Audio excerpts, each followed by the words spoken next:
selamat malam. Selamat sore Ibu Angelika. Mungkin Iya, mungkin saya panggil aja supaya lebih akrab Ibu Angel aja atau Angel ya. kalau teman-teman saya Supaya panggil saya lebih Oh, akrab lah dengan audiens Radio Digital Manado ya. Oke, oh, kita kalau teman-teman saya panggil Pak Odi, kalau teman-teman saya panggil saya Like, bukan Ibu Angel. Oh, Lika ya. Oke. Iya. Saya panggil Ibu Lika aja ya.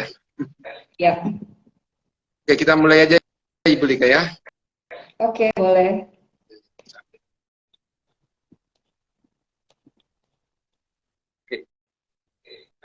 Radio Digital Manado, listener dimanapun berada,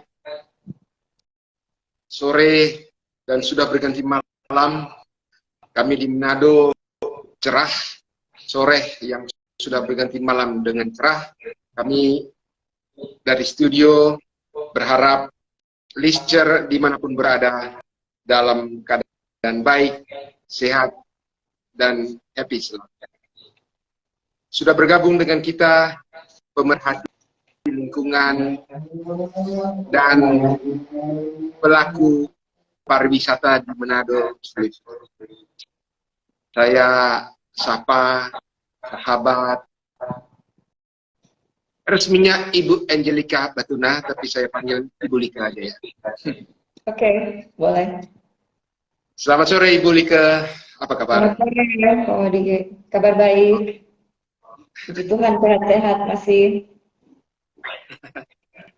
Pak Odi juga. Hari ini kami berencana akan live juga mungkin dalam on the way bersama Ibu Amel, tetapi kami menunggu aja perjalanannya sebab situasi dan kondisi juga kesibukan kami semua dan listener dimanapun berada. Ada banyak saja tantangan perjalanan yang harus dihadapi dan saya tentu sangat bergembira di tengah kesibukan Ibu Lika dengan segala aktivitasnya. Setahu saya posisi sekarang ada di Bali dan radio ada di Manado. Ya, suatu keniscayaan. Radio digital memfasilitasi pertemuan yang remote ini dalam suasana yang satu screen untuk kita semua. Nah, Ibu Lika, saya tuh ingin tahu nih, apa sih yang disebut dengan ekoturisme itu? Paling tidak, listener juga ingin tahu apa sih perspektif secara draft mungkin, ataupun ada contoh-contoh detail yang boleh dibagikan. Silakan Ibu Lika. Oke, makasih. Sebenarnya pengertian ekoturisme itu adalah suatu kegiatan pariwisata yang melibatkan ada 3 unsur elemen di situ, yaitu ada unsur konservasinya, terus ada unsur melibatkan komunitas sekitar, masyarakat sekitar, dan juga ada unsur edukasi di dalam situ. Jadi unsur edukasi untuk si pelaku pariwisata itu sendiri. Jadi bukan hanya sekedar bisa dibilang, oh kalau diving itu ekoturisme. Bukan, sebenarnya bukan. Tetapi diving misalnya, menyelam itu bisa menjadi bagian dari kegiatan ekowisata, misalnya ekoturisme. Jika kegiatan diving itu misalnya kita lakukan, ada kegiatan konservasinya di situ. Misalnya kita bisa menanam terumbu karang misalnya. Itu kemudian ada pelibatan komunitas. Nah, kegiatan penanaman terumbu karang itu bermanfaat tidak sih untuk komunitas sekitar? Seperti itu. Dan kemudian ada unsur edukasinya.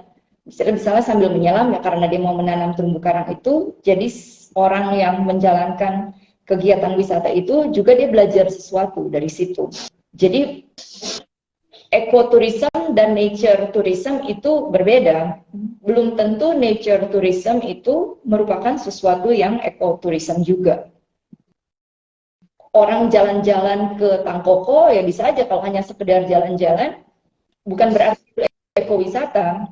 Tidak, itu nature tourism iya gitu. Tetapi kalau di dalam misalnya dia jalan-jalan ke Tangkoko itu, kemudian di dalam dia melakukan kegiatan itu yang bawa dia misalnya wisatawannya memang diprakarsai oleh desa sekitar situ, kemudian orang ini juga diajarkan misalnya tentang birdwatching, atau diajarkan ada orang khusus di situ yang memberikan dia kursus mendidikan suatu pendidikan untuk si orang ini, misalnya tentang kehidupan monyet-monyet yang ada di sekitar situ. Jadi orang ini pulang juga dia juga membawa suatu ada unsur pendidikan di situ. Jadi kalau misalnya, sorry jadi perpanjang lebar, contoh-contohnya seperti itu. Jadi kalau misalnya tadi kemarin kita ngomong-ngomong tentang bagaimana mau dihubungkan dengan kegiatan sampah misalnya, kayak gitu kan, dengan sampah-sampah plastik yang ada. Kegiatan ekoturism itu juga bisa melibatkan, jadi si tamu ini, si wisatawan ini ikut membersihkan sampah-sampah yang ada, terus ikut memilah-milah. Kemudian dari situ dia diajarkan sampah ini dari mana asalnya, kemudian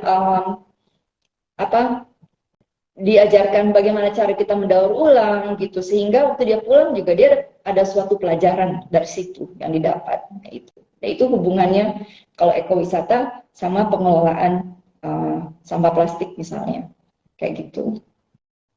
Oke. Saya semakin terlengkapi dengan pengertian, dan ternyata memang tidak sesederhana pengertian umumnya bahwa ekoturisme itu sekedar nature pariwisata lah ya. Ternyata berbeda ya, betul ya. Dan ini ada bersisian dengan literasi ya, edukasi ya. Ini hal-hal ini juga makin memberi pencerahan bagi kami bahwa pekerjaan ini besar dan perlu upaya bersama ya. Begitulah kira-kira Ibu Liga, atau bagaimana? Iya memang, dan ya itu lebih ruwet sepertinya.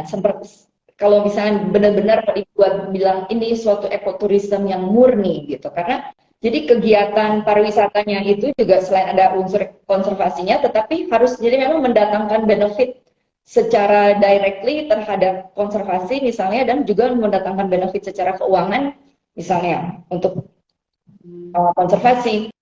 Misalnya kalau dia jadi orang ini ikut memilah-milah sampah dan segala macam, tetapi orang ini juga membayar kursus kepada orang yang ngajarin dia untuk memilah-milah sampah. Nah itu, nah untuk sampai ke tahap itu kan agak panjang ya.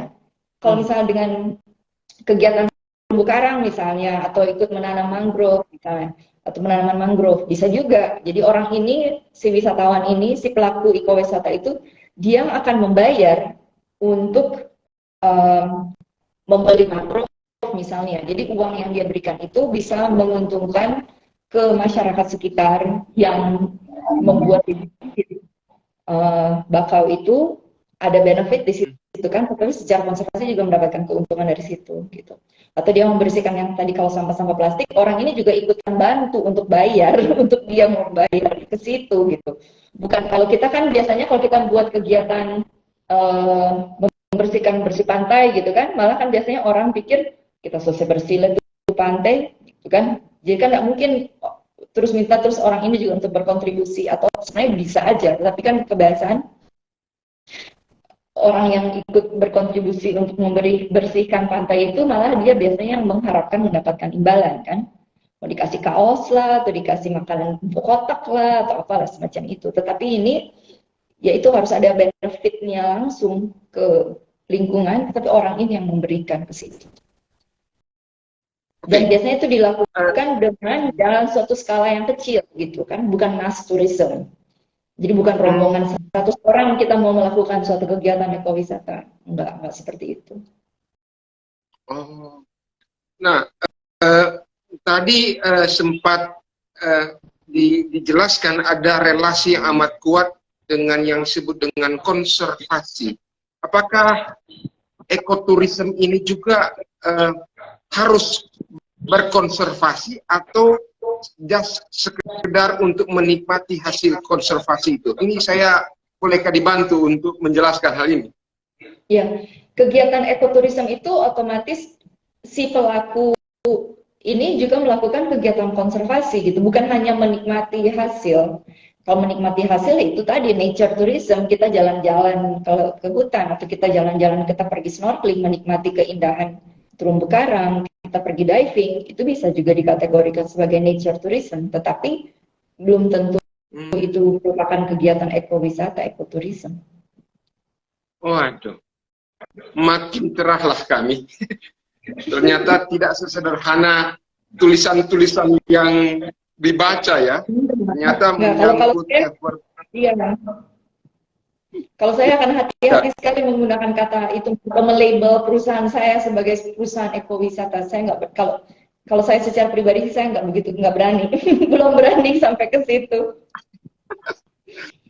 Ya udahlah, inilah fungsi kita bersama ya, bahwa ya teknologi ini mudah mempertemukan, tetapi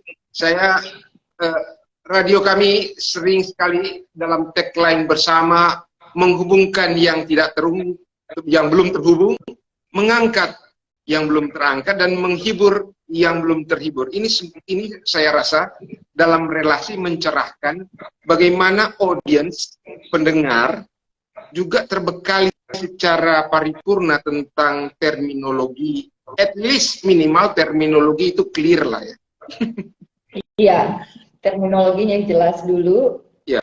Baru bisa kita buat kegiatan yang mengarah ke situ. Oh, gitu. Oke. Nah, baru-baru ini saya juga membaca di internet, pemerintah memang sedang giatnya membangun pariwisata. Dengan hadirnya koneksi dengan Jepang, ada penerbangan langsung, ini saya sih sebagai ya penikmat lah, saya bukan pelaku tapi penikmat. Apa yang boleh diambil dalam upaya, kalaupun itu kita pakai istilah ekoturism, kalaupun ya, apa yang kira-kira yang boleh dibangun dan diupayakan bersama supaya program-program ini jangan selesai sebelum berjalan, maksudnya. Ya, mungkin jadi, silakan. Ya, kalau sekarang kita lihat di Likupang itu kan sedang digalak-galakan jadi salah satu primadona. Jadi primadona pariwisata yang Sulawesi Utara, primadona pariwisata Indonesia lah ya sekarang. Sebagai apa? Destinasi super prioritas. Di sana kan juga memang pemerintah sudah ada program untuk membangun fasilitas-fasilitas homestay. Bagaimana? Jadi kalau memang itu ekowisata yang mau dibangun, jadi jangan hanya sampai di membangun homestay-homestaynya saja gitu, tapi diberikan pelatihan lah, diedukasi lah gitu orang-orang yang ada di situ untuk apa sih ekowisata itu, apa yang bisa diajarkan oleh masyarakat sekitar situ ke dunia, ke wisatawan yang akan mau datang gitu. Karena bisa macam-macam kegiatannya. Dia mau buat kegiatan misalnya bikin nasi jaha, misalnya begitu ada, terus orang yang datang, orang suka datang menginap di rumah homestay, masyarakat sekitar di situ yang ngurusin, dia ajak orang ini untuk menikmati budaya yang ada di situ, belajar bikin nasi jaha misalnya. Atau kalau di Likupang situ masih ada nelayan-nelayan yang menangkap ikan pakai dengan cara pakai layangan gitu. Nah, itu kan juga dia bisa belajar gitu. Nah, orang ini akan membayar untuk itu. Dia membayar untuk suatu kursus bikin nasi jaha, atau membayar untuk suatu experience untuk si orang ini belajar ikut melaut gitu, untuk belajar tangkap ikan dengan pakai layangan misalnya. Itu juga bisa sih. Jadi, tetapi itu kan memang jadi hanya personal banget kan, itu personal. Tapi ya itu, jadi nggak bisa kalau kita mau gembor-gembor terus bawa 50 orang, 100 orang untuk itu. Jadi nanti keluar dari ranah si ekowisata ini. Tetapi ya bisa kembali lagi ke situ. Tapi sebenarnya experience itu yang akan tentu sangat berharga kan untuk si wisatawan ini. Misalnya kalau Pak Odi pergi ke Jepang misalnya, Pak Odi pergi ke Jepang terus di sana ikut dengan masyarakat sekitar untuk belajar, misalnya belajar cara bikin teh secara Jepang seperti itu, tapi memang tinggal di kampungnya gitu, bukan ikut dengan perusahaan bus-bus pariwisata terus orang bikin teh terus kita hanya nonton 5-10 menit selesai kita pergi lagi ke tempat yang lain. Nggak seperti itu.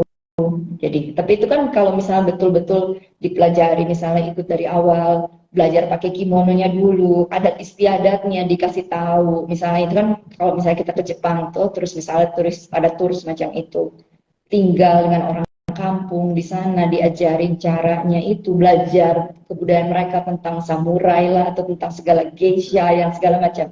Itu kan sesuatu yang walaupun kita hanya lakukan sekali, tetapi tentu akan sangat berasa banget gitu kan. Nah, sama dengan si orang asing itu yang datang ke Manado misalnya atau ke Likupang, terus dia juga kita ajarin untuk cara bagaimana sih adat istiadat kita di sini.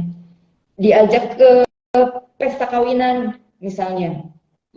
Kemarin ada teman saya cerita juga gitu kan, ada temannya datang ada dari luar negeri, orang Rusia malah, terus dia diajak ke acara kawinan, ada temannya, ada saudara temannya atau gimana gitu. Itu juga tapi orang itu kan sangat berkesan gitu untuk dia. Oke, kalau kita di sini masih dalam hal ya itu mungkin lebih ke cultural tourism ya, karena nggak ada kegiatan konservasinya di situ. Tetapi ya bisa juga sih kalau dia pas mau diajak ke situ, kemudian misalnya di pesta kawinan itu terus mereka bersih-bersih misalnya supaya pastikan jangan ada banyak sampah plastik, atau terus nanti sampah plastiknya bisa di acara kawinan itu semua dikumpulin, dipilah-pilah, kemudian dibawa ke perusahaan pemilahan gitu, perusahaan Ibu Amelia. Itu juga bisa jadi suatu kegiatan bisa di-link jadi suatu kegiatan ekowisata. Ya. Aduh, makin tercerahkan lah. Sebenarnya ada potensi manajemen lebih banyak dan lebih natural ya terhadap natural resources kita ya, antara lain ya. Iya. Saya juga melihat bahwa sebenarnya banyak potensi yang bisa dilakukan. Ibu Lika, banyak sekali. Sekarang mau tak mau kan kita juga cuma baca-baca dan mengenal Ibu Lika dengan kegiatan di medsos, waduh luar biasa. Bolehkah dibagi cerita apa yang dilakukan sekarang dan mungkin apa yang akan dilakukan nanti? Tentu pencerahan tentang bagaimana, kalaupun mau disebut ekoturism itu, kalaupun mau disebut yang akan dicapai gitu. Silakan.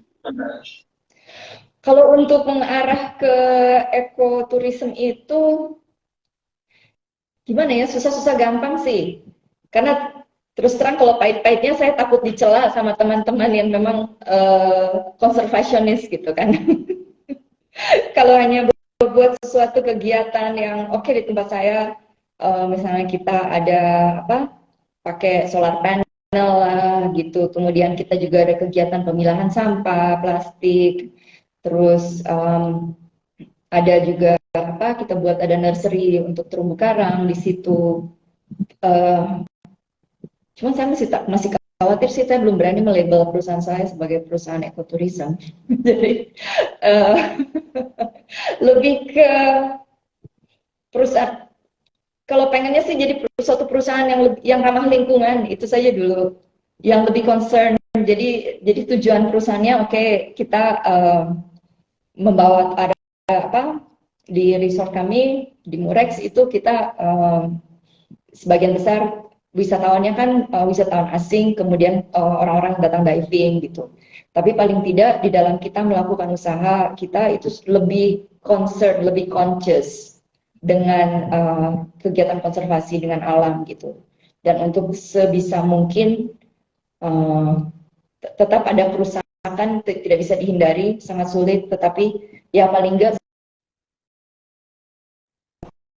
mungkin terhadap kerusakan lingkungan, terhadap lingkungan gitu. Jadi ya itu paling tidak lebih ya lebih sadar lah. Itu ya. Tadi. Ya sependapat lah. Memang masih banyak peluang, tantangan, tapi juga semakin banyak kesempatan ya. Dan saya rasa kerendahan hati Ibu tidak mau menebut ecotourism company atau bisnis, saya rasa juga on the way lah ke situ ya.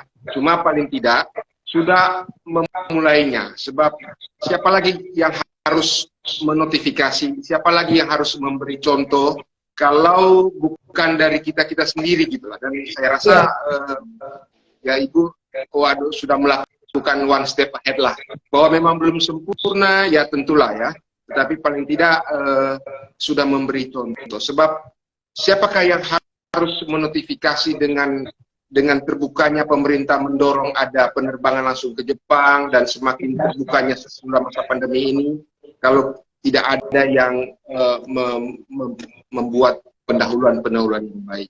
Ada satu hal Bu yang saya agak penasaran nih. Apakah kalau boleh saya sebut bukan ekoturism ya, tapi natural tourism lah ya misalnya. Apakah itu mesti mahal atau murah? Ini juga sesuatu yang agak penasaran. Sebab apakah mahal atau murah? Bolehkah dibantu menjelaskan? Mungkin tinggal tergantung seperti apa. Mungkin ada orang lebih berpikir itu mahal karena mungkin ya itu karena dijalankan dengan skala yang kecil kan, skala kelompok yang kecil, jadi otomatis komponen biaya di situ akan jadi lebih mahal. Tetapi juga tidak selalu gitu kan. Kalau mass tourism misalnya, kalau kita datang berbondong-bondong dengan satu bus isi 50 orang, 70 orang, bagaimanapun misalnya biaya-biaya untuk ke situ bisa lebih dihemat misalnya. Terus tapi daripada misalnya kita bersatu keluarga pergi berlima, otomatis biayanya yang kita tangguhkan juga akan lebih mahal seperti itu. Tetapi tidak semuanya harus mahal, tapi tinggal tergantung bagaimana apa kita mau seperti apa gitu. Kalau misalnya kita mau liburan ke alam, nature tourism gitu, dan mau tinggal di tenda, kita jalan misalnya tentang koko, kita jalan hiking ke dalam, kita bawa tenda sendiri, mungkin tentu harganya mungkin agak lebih minimal, lebih berkurang misalnya daripada tinggal di hotel gitu. Seperti itu sih. Ya. Kembali lagi relatif dan sama lagi suatu harga itu murah atau mahalnya kan relatif. Oke, ya betul. Ya, paling tidak bagi saya seorang awam kan, kalaupun saya sebagai wisatawan kan biasanya terminologi itu harus dimulai kan, oh mahal atau tidak. Kalaupun saya pelaku kan juga masalah investasi juga akan bertanya dengan start point yang seperti itu. Jadi ya saya hanya penasaran sehingga ya penjelasan tadi Ibu betul ya. Jadi sangat tergantung skalanya ya kalau boleh saya anggap ya. Iya, ya relatif. Misalnya kalau kita merasa, misalnya ya, bagaimana contohnya? Misalnya orang pergi ke laut, misalnya mau pergi snorkeling gitu, terus misalnya harus bayar paket harga, saya hanya nyebut angka aja, misalnya saya nggak tahu 500.000, 1 juta misalnya, sejuta. Tetapi mungkin ada beberapa orang yang merasa oh itu mahal, tapi ada juga orang merasa nggak juga, sebanding mungkin. Tapi jika dengan orang itu yang punya, nah itu Ibu Amelia sudah join. Nah terus kalau orang merasa misalnya dengan experience itu dia bisa menikmati terumbu karang yang sudah berumur ribuan tahun gitu, sebanding nggak sih atau dengan ada effort untuk konservasi di daerah situ, dia bisa belajar banyak tentang terumbu karang. Anak-anak pulang dengan membekali dirinya tentang pengetahuan begitu banyak tentang terumbu karang, tentu itu juga akan dirasakan suatu relatif yang lebih murah. Ya. Hai Beni.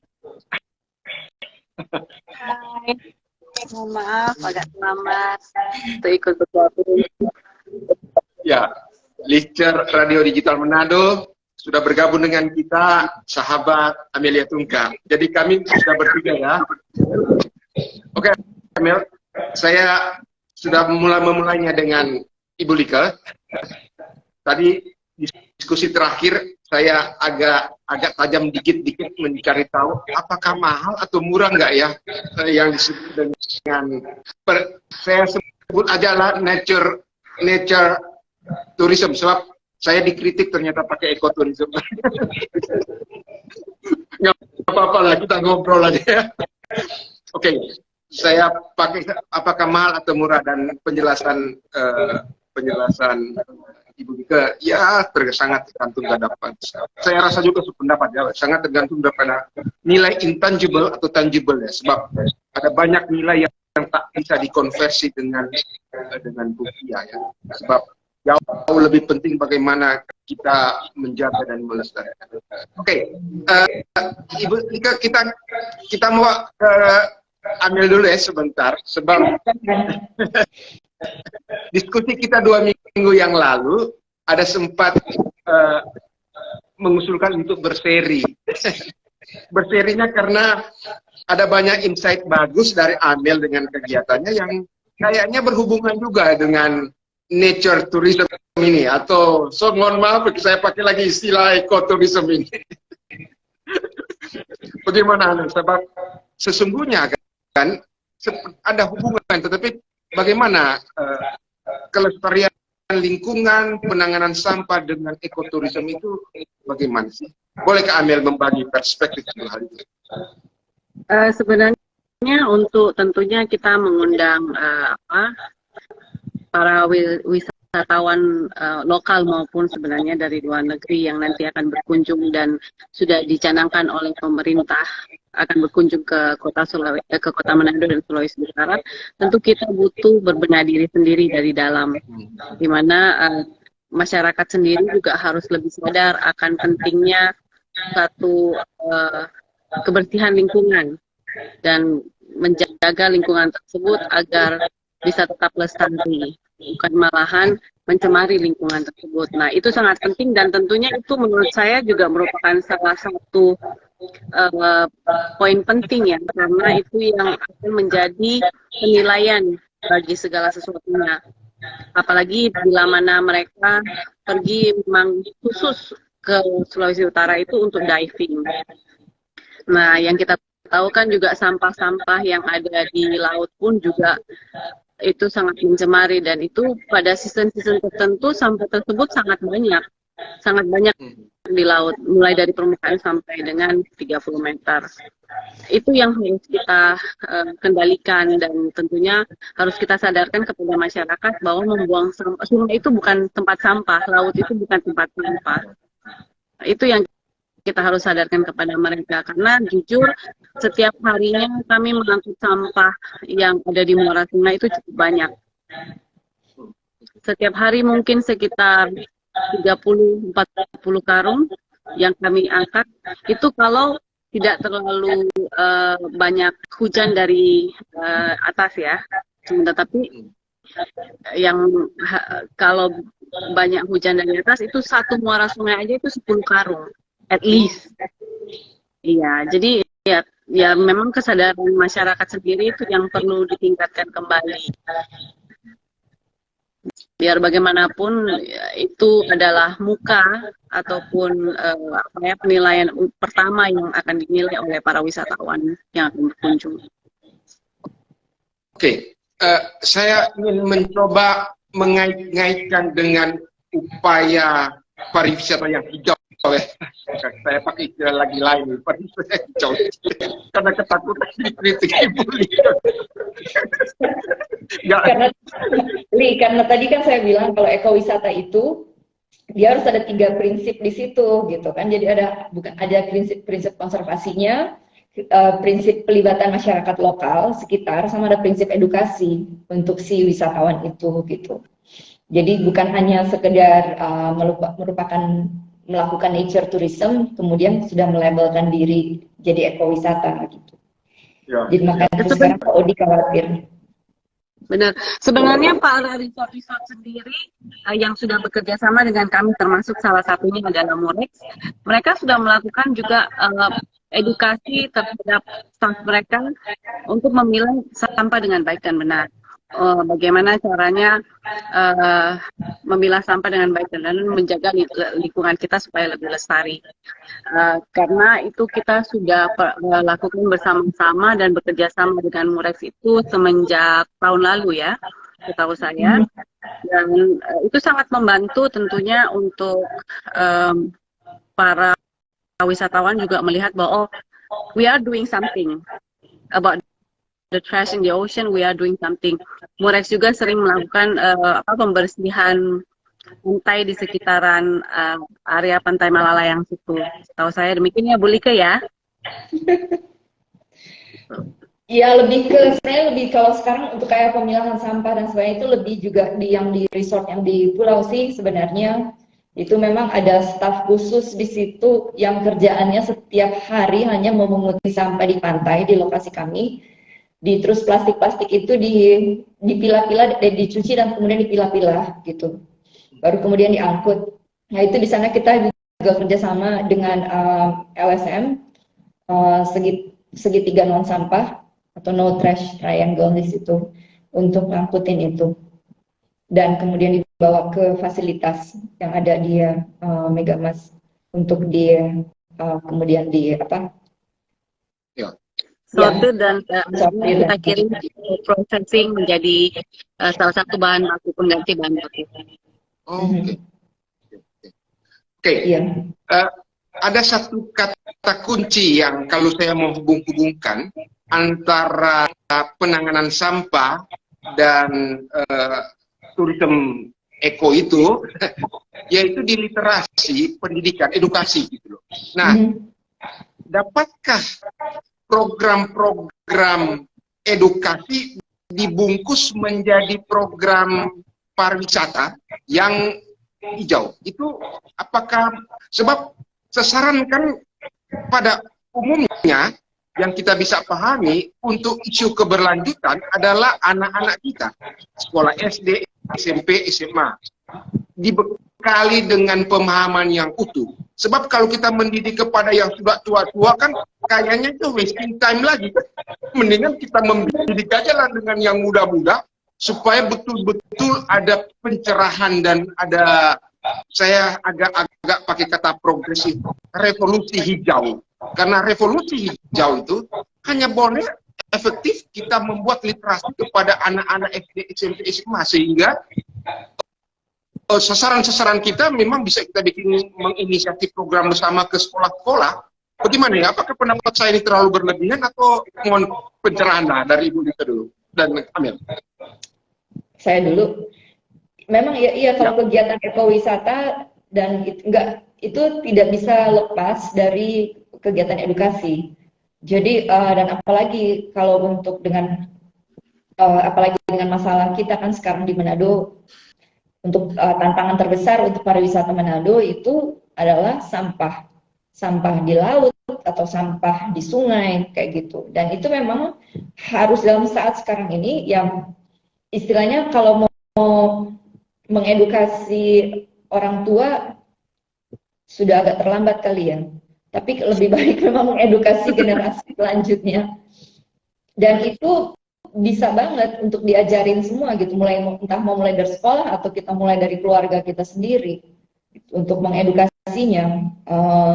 Diajak aja, paling gampang ajak bersih-bersih pantai dan kemudian anak-anak bisa yang overwhelmed banget, wah ampun ternyata banyak sekali ya plastik ini. Terus bermacam-macam dan mereka akan sadar dari sedotannya, misalnya dari sedotan yang dipakai untuk minum air kemasan atau sedotan dari jus, itu semua itu ada di sana kan, sampai ke pembungkus misalnya dari sabun cuci piring lah, sabun cuci pakaian dan segala macam, semua ada di situ, sampai botol galon oli pun ada gitu. Tapi dari situ anak-anak kemudian belajar, ternyata mereka bisa lebih aware untuk maksudnya plastik yang dipakai untuk mereka yang dikonsumsi sehari-hari, yang sekarang rata-rata untuk orang-orang sudah merasa suatu keniscayaan yang nggak mungkin banget tidak digunakan. Tapi paling tidak bagaimana kita membuang plastik itu, dibawa kemana, itu yang harus lebih bertanggung jawab. Karena sebenarnya plastik itu juga bisa didaur ulang, bisa dimanfaatkan untuk kegiatan yang lain gitu. Jangan hanya asal buang ke sungai, buang ke got. Buang ke tempat sampah pun juga kita mikir. Kalau sekarang saya mikir, saya buang ke tempat sampah pun saya mikir. Setelah dari tempat sampah ini, nanti sampah ini mau kemana gitu kan. Kalau dari tempat sampah yang kita buang misalnya pinggir jalan, terus orang itu ngangkut, terus dia buang lagi ke sungai, ke laut, percuma kan. Gitu. Jadi paling tidak ya mulai dan lebih aware dan untuk lebih sadar lah dengan kegiatan kita sendiri sih. Jangan terus kemudian berpikir, oh so ada kok perusahaan yang akan daur ulang. Nanti kan berpikir begitu, oh so ada kok perusahaan yang akan mau angkut ini sampah. Jadi asal aja semuanya di situ. Bermula juga dari edukasi memilah-milah sampah kan. Emang enak kalau sampah plastik terus kemudian itu campur-campur sama sampah makanan dan segala macam gitu yang udah baunya setengah mati. Sama Pampers itu juga nggak enak banget itu yang orang milah-milah. Ya,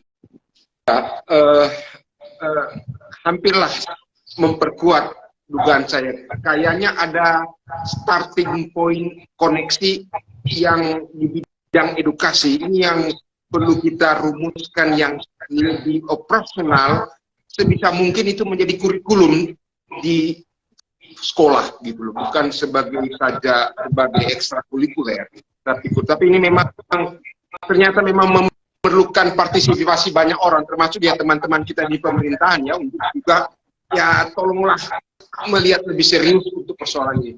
Tapi Amel bagaimana Amel tentang edukasi? Amel saya lihat juga beberapa kali di sekolah. Apa pengalaman dan perspektif untuk hal ini? Kalau saya sih lebih ke mengedukasi semua lini ya. Jadi bukan cuma anak-anak, tentunya kita masuk di situ karena memang mereka paling penting dan paling cepat menyerap segala sesuatunya. Tetapi kepada orang-orang dewasa dan orang-orang tua, kita lebih touch kepada kesehatan mereka. Di mana kita menjelaskan kepada mereka bahwa plastik itu bila kamu buang ke laut dan ikan memakan plastik tersebut, kamu yang bakal enak makan ikan tersebut juga memakan plastik yang telah kamu buang, ya kan? Kemudian membakar sampah plastik di depan rumah, mungkin kelihatannya nggak apa-apa, tapi karbon yang kamu hirup atau racun yang kamu hirup dari pembakaran tersebut bisa menyebabkan kanker yang mungkin tidak terjadi hari ini, tapi kedepannya akan menumpuk di dalam tubuh kita. Dan itulah mengapa kadang kita melihat bahwa ada orang yang tidak merokok, kelihatannya sehat, kelihatannya makannya baik, segala macam. Tetapi pada kenyataannya tiba-tiba bisa kena kanker. Ternyata setelah ditelusuri, tetangganya suka membakar plastik-plastik tersebut. Nah, jadi hal-hal seperti itu yang kita lebih touch ke mereka, bahwa kalau kalian melakukan segala sesuatunya tidak baik dan tidak benar, itu akan kembali lagi panahnya kembali ke kita. Jadi mulai dari sekarang ya memang diusahakan agar mereka lebih bisa memilah sampah dengan baik, mengurangi pemakaian plastik seperti plastik sekali pakai, kresek. Di Bali tentunya, di mana kita tahu mereka sudah menyediakan dan mengharuskan masyarakatnya untuk berbelanja menggunakan kantong sendiri, di mana itu bisa dipakai berulang-ulang. Setidaknya itu akan mengurangi sampah plastik yang ada di kota mereka sendiri. Walaupun tidak drastis ya, tetapi kan setidaknya itu membantu pemerintah juga dalam penanganan sampah plastik tersebut. Jadi kita bisa mengedukasi dari berbagai macam area, tinggal kita touch-nya kemana-kemana aja. Gitu. Ya. Makin lengkaplah ini diskusi sore hari ini. Malam ya, sudah malam kan. Memang masih ada tantangan lagi bagaimana mensosialisasikan lebih tepat dan terutama menempatkan program ini secara masif, bahwa penanganan sampah yang baik akan juga berhubungan dengan rencana pemerintah dan rencana kita semua, dengan bagaimana kita membangun strategi pariwisata secara umum dengan baik. Dan lebih khusus saya kembali pakai istilah turis yang hijau. Saya jadi takut memakai istilah ekoturisme. Itu Ibu Lika nanti. Yang saya Pariwisata. pikir bahwa kenapa kita kok masuk ke Singapura, kita bisa mematuhi peraturan yang ada di Singapura, tidak membuang sampah secara sembarangan dan tentu mengelola sampah mereka dengan baik dan benar. Tetapi pada saat kita kembali ke Indonesia, kenapa kok kita tidak melakukan hal yang sama gitu loh? Padahal itu kan rumahnya kita istilahnya, bukan rumah tetangga. Masa sih kita tidak mau membuat rumah kita itu jauh lebih asri, lebih baik, lebih bagus, ya kan? Sebenarnya kan harusnya pola pikirnya itu kebalik, ya kan? Kalau kita bisa melakukan itu di negara orang, kenapa tidak kita lakukan di negara kita sendiri? Iya. Kita ini diskusinya tak terasa sudah hampir 1 jam. Masih banyak yang mau di-sharing-sharingkan. Tapi untuk mengakhiri ini,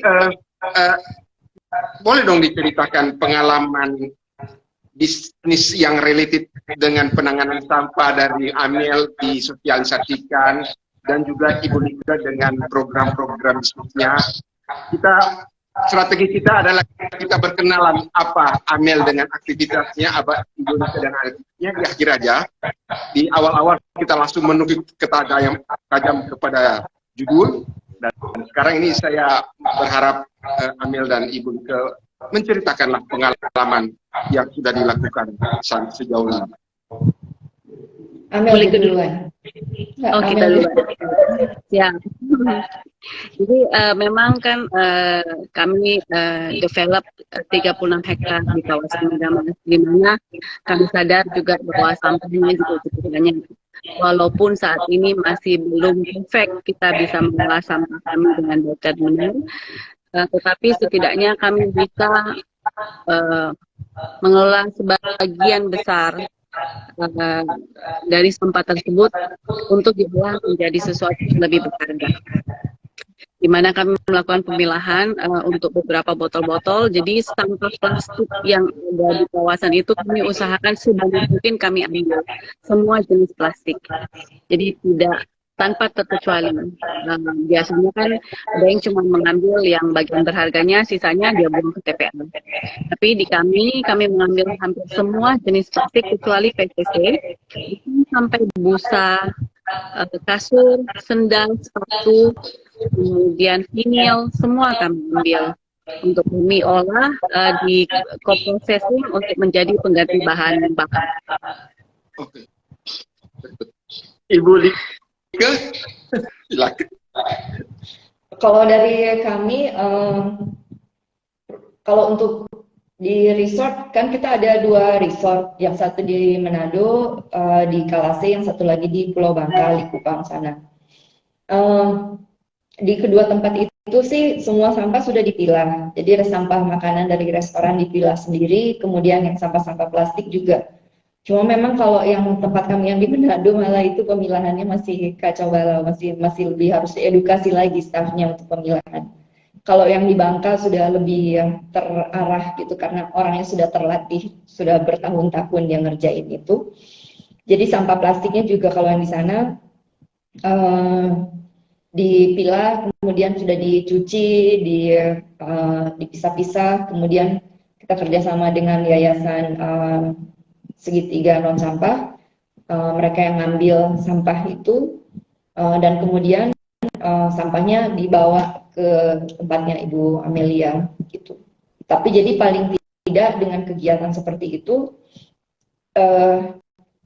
ya lebih ada pengelolaan sampah secara lebih bertanggung jawab lah. Jadi yang sampah makanan pun kita jadikan kompos untuk yang dipakai untuk ya karena lokasinya juga cukup besar, tamannya banyak, menjadi kompos itu kemudian kita olah sendiri jadi kompos, kemudian dipakai untuk di taman.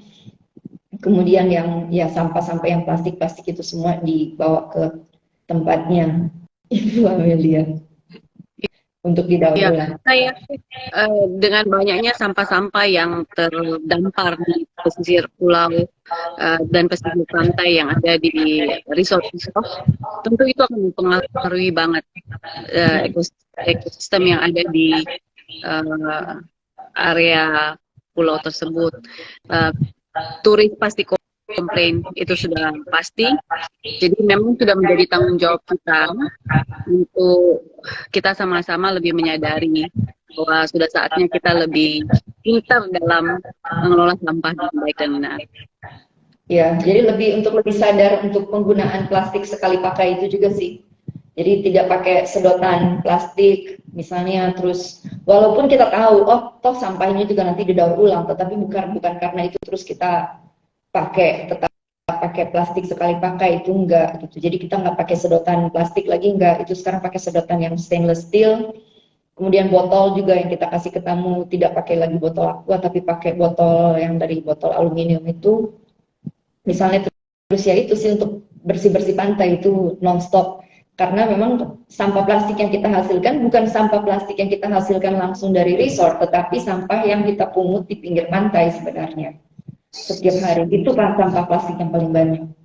Mungutin sampah orang, istilahnya, sampah kota. Benar. Oke. Masih ada, Amel, silakan. Oh, cukup dari saya. Oke.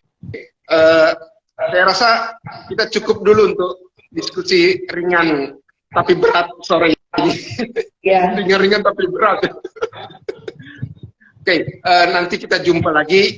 Paling tidak saya ingin menotifikasi bersama bahwa apa yang Ibu Amel dan Ibu Lika lakukan adalah sebuah contoh untuk kita bersama lanjutkan. Bahwa apa yang dilakukan belum selesai, ya, tapi itu adalah barangkali ajakan untuk kita semua, listener radio digital dimanapun berada, kita dalam rangkaian menjadi mitra kerja, menjadi kawan sekerja. Tentu bersama dengan pemerintah kita memperkuat bersama. Ibu Lika, Ibu Amel, terima kasih untuk berbagi wawasan sore ini, malam ini. Kita jumpa di podcast yang lain. Semoga sukses, sehat semua, dan tentu happy semuanya. Terima kasih untuk join ini. Terima kasih Bu Lika. Terima kasih Bu. Terima kasih Fodi. Terima kasih. Oke. Sampai ketemu. Terima kasih ya. Saya akhiri. Thank you. Bye.